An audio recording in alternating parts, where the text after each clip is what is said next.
ये रही दोस्तों 5 गुलाब की 20 कटिंग जो अलग अलग पौधों से हमने ली है। आज हम इनको ग्रो करेंगे बहुत ही आसान से तरीके के इन सभी कटिंग को उगाने के लिए हम यूज करेंगे कोकोपीट का, जिसको हमने पूरा एक दिन अच्छे से धूप में फैला कर रख दिया था। दोस्तों सामने जो गिलास में आप कटिंग देख रहे हो, इन सभी कटिंग को हमने रात को एक पानी के गिलास में रख दिया था, जिससे जड़ें जल्दी बनती हैं। अब कंटेनर के छेद को नारियल के छिलकों के साथ बंद करके अच्छे तरह से कोकोपीट से इसे भर देंगे। कंटेनर को भरने के बाद इसको अच्छे से प्रेस करना बहुत ज़रूरी है, क्योंकि कोकोपीट हल्की होती है और कटिंग लगाने के बाद अगर आपकी कटिंग हिली तो वो कभी भी सक्सेस नहीं होगी। इसी तरह हम दूसरे कंटेनर को भी भर लेंगे। भरने के बाद इसको भी अच्छी तरह से दबाकर, और यही मेथड हम तीसरे के साथ भी करेंगे। फाइनली दोस्तों स्वागत है आपका green home India YouTube channel पर। हमें उम्मीद है कि आप अपना सपोर्ट हमें दिखाएंगे और हमें सब्सक्राइब अवश्य करेंगे। दोस्तों जो हमने ये कटिंग ली है, ये 5 पौधों की कटिंग है जो अलग अलग वैरायटी के 5 गुलाब हैं। तो ये सभी कटिंग कोई छोटी है कोई मोटी है, लेकिन इनका औसतन जो साइज है वो 5 से 6 इंच के करीब ही है, जो कि एक मैच्योर पौधे से ली गई हैं। कटिंग ग्रो करना कोई रॉकेट साइंस नहीं है, लेकिन कुछ सावधानी है जिनका हमें ख्याल रखना पड़ता है।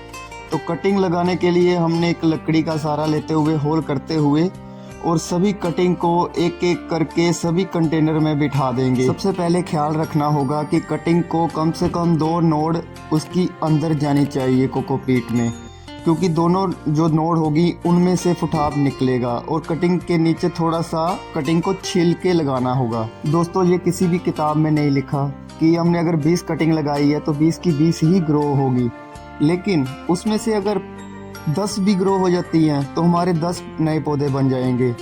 तो ये भी कोई कम नहीं है, आपका फ्री में पौधा तो बन रहा है ना। अगर आपको भी गार्डनिंग का शौक है मेरी तरह और अपने हाथों से लगाएगी कटिंग जब ग्रो होती है, तो इतनी खुशी हमें और किसी चीज़ में मिल ही नहीं सकती। ये रहा दोस्तों फंगीसाइड जो हमने कटोरी में लिया हुआ है और पानी डालकर इसको थोड़ा गाढ़ा कर लिया। अब जो कटिंग ऊपर का हिस्सा है उस पे हम ये लगा देंगे, जिससे फंगस लगने का डर बिल्कुल भी नहीं रहेगा। हमने जो मीडियम यूज़ किया है ग्रो करने के लिए वो है कोकोपीट, इसमें कुछ भी एक्स्ट्रा मिलाया नहीं है। तो दोस्तों इम्पोर्टेंट टिप्स ये है कि ये पानी को काफ़ी देर होल्ड करके रखेगी, तो इसके लिए हमें बार बार इसके ऊपर पानी तो बिल्कुल भी नहीं देना है। मेरे हिसाब से कम भी हफ्ते में एक बार ही पानी देना पड़ेगा, लेकिन फिर भी चेक करने के बाद अगर आपको पूरा सूखा लगे कोकोपीट फिर ही पानी दें, वरना पानी देने से बचें। तो ये जो कटिंग आप मेरे हाथ में देख रहे हैं ये है हाइब्रिड टी रोसेस की। बड़ा बड़ा फूल खिलता है इसमें। पौधा तो काफ़ी हार्डी है ये, लेकिन इसमें एक ही प्रॉब्लम है, इसमें कांटे बहुत होते हैं, छोटे छोटे कांटे, लेकिन होते बहुत ज़्यादा हैं। फाइनली सारी कटिंग लगने के बाद अब बारी आती है वाटरिंग की। तो पानी हमें हल्के से देना है। कटिंग अभी तो हिल जाए तो कोई प्रॉब्लम नहीं है, लेकिन उसके बाद कटिंग आपकी हिलनी नहीं चाहिए और कटिंग कभी भी डायरेक्ट धूप में नहीं रखनी है। इसको हम छाया में रखेंगे, हवा थोड़ी लगनी चाहिए इसको।